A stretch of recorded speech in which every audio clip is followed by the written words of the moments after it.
Olá a todos, é uma imensa felicidade estar com vocês para estudar, para refletir sobre a doutrina espírita e a história do movimento espírita, especialmente sobre os temas tratados no livro O Legado de Allan Kardec.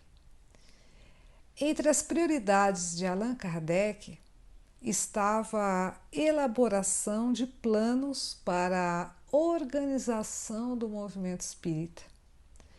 Nesse sentido, Allan Kardec deixou vários escritos sobre o tema.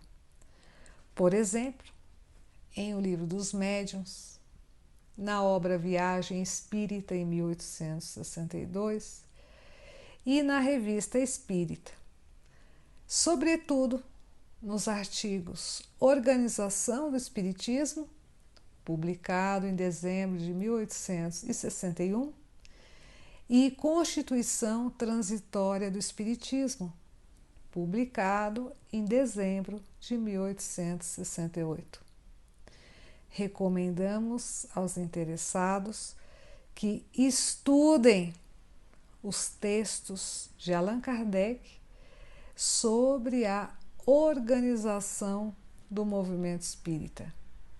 E a propósito, a Confederação Espiritista Argentina, no 5º Congresso Espírita Sul-Americano, realizado na Bolívia em março de 2019, lançou este livro, que contém a tradução para o espanhol do texto Constituição Transitória do Espiritismo e de vários outros escritos de Allan Kardec relacionados com este texto.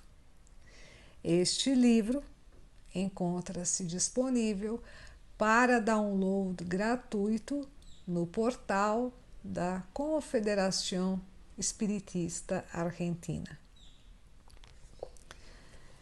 Há muitos temas importantes para reflexão nos textos de Allan Kardec sobre a organização do movimento espírita.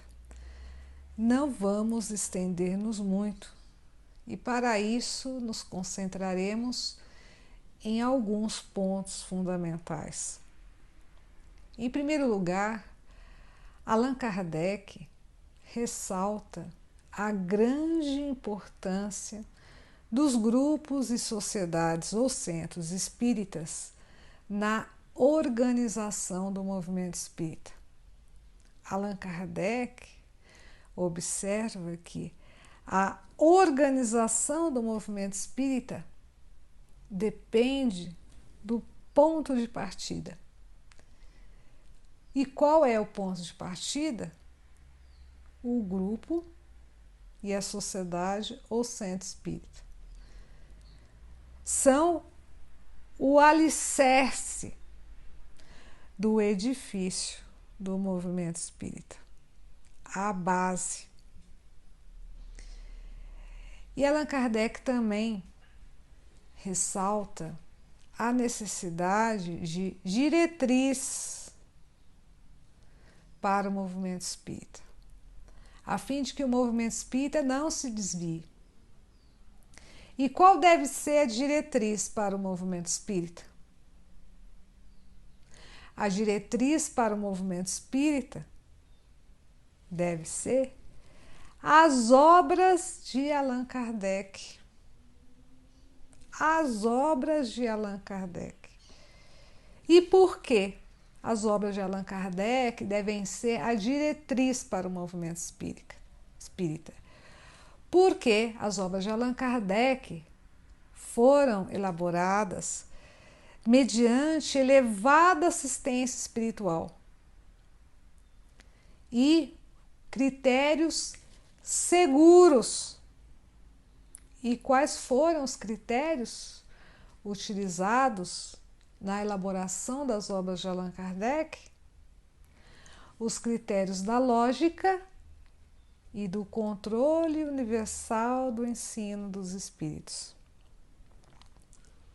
Outra questão que Allan Kardec destaca na organização do movimento espírita é a necessidade de rigorosa prestação de contas dos recursos que devem ser destinados à doutrina espírita e uma fiscalização do uso desses recursos, que jamais devem ser utilizados para atender a benefícios pessoais. Allan Kardec também menciona muito claramente a sua vontade de fundar em sua propriedade, na Avenida de Ségur, uma residência para idosos necessitados. Constatamos, portanto, que o movimento espírita também, segundo Allan Kardec, deve ocupar-se da ajuda às pessoas necessitadas, do que chamamos recentemente das tarefas de assistência e promoção social. E outro ponto fundamental na organização do movimento espírita, que Allan Kardec ressalta, é que o movimento espírita deve ser dirigido não por uma pessoa, mas por um grupo de pessoas, por um colegiado que ele denomina Comissão Central. E por que o movimento espírita deve ser dirigido por um colegiado? Para evitar o abuso de autoridade e a predominância de opiniões pessoais. Mas não apenas isso. Allan Kardec recomenda que os atos da administração desse colegiado que deve dirigir o movimento espírita sejam controlados por uma assembleia formada por lideranças do movimento espírita. Há uma questão muito interessante para a nossa reflexão com relação a essa comissão central. É que Allan Kardec, apesar de seu exemplo claríssimo de abnegação, de desinteresse, ou seja, Allan Kardec jamais se beneficiou financeiramente das atividades doutrinárias que realizava, Apesar disso, apesar do seu exemplo de abnegação e desinteresse, Allan Kardec recomendou que ele não, mas os demais membros da comissão central, desse colegiado que se formaria para dirigir o movimento espírita, fossem remunerados.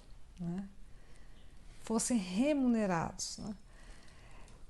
Então, como podemos compreender isso? Se ele mesmo dava o exemplo de abnegação, de desinteresse, como podemos compreender que o movimento espírita pudesse ser dirigido por pessoas remuneradas? Allan Kardec fez essa recomendação para que as pessoas pudessem dedicar-se às tarefas doutrinárias de maneira assídua e regular. É possível que, apesar do seu exemplo de desinteresse e abnegação, Allan Kardec, na sua época, considerava que aqueles que tomariam as rédeas do movimento nessa comissão central não seguiriam o seu exemplo. Então, para evitar a falta de continuidade das tarefas doutrinárias, ele acabou recomendando a remuneração dos membros dessa comissão. Mas ele deixou claro, realmente claro, né, que uma vez formada, ele faria parte dessa comissão como um membro mais e que ele não receberia nada, absolutamente nada, nem ajuda financeira para realizar viagens doutrinárias, né? Pelo contrário, ele ia contribuir financeiramente com os gastos dessa estrutura do movimento espírita. Depois, ao longo do estudo que vamos realizar nestes vídeos, conforme já fizemos no livro Legado de Allan Kardec, vamos analisar as consequências da remuneração para a realização de tarefas doutrinárias. Mas, por enquanto, ficamos com estas reflexões iniciais. E outro ponto que Allan Kardec destaca é que essa organização proposta para o movimento espírita não deveria ser imposta, né? Nem para os espíritas de determinado país, no caso a França, nem para os espíritas de outros países. E por quê? Porque no espiritismo não deve haver imposição e não deve haver hierarquia. O tema é amplo, é profundo. Fizemos um breve resumo e o nosso intuito não é esgotar esse tema, mas estimular o estudo e a reflexão sobre as recomendações realizadas por Allan Kardec para a organização do movimento espírita. Além disso, que possamos refletir também sobre a organização atual do movimento espírita. Como podemos contribuir para reforçar os pontos positivos dessa organização e como podemos contribuir para melhorar aqueles pontos que necessitam ser aperfeiçoados. Agradecemos imensamente a atenção de vocês, o carinho, os comentários, as perguntas que nos têm sido dirigidas, a divulgação em sites, blogs, perfis, páginas de Facebook, por WhatsApp, por e-mail. Agradecemos especialmente a Rádio Portal da Luz e as outras rádios espíritas que estão transmitindo os nossos estudos e desejamos a todos vocês de coração muita paz, muita saúde e muita felicidade.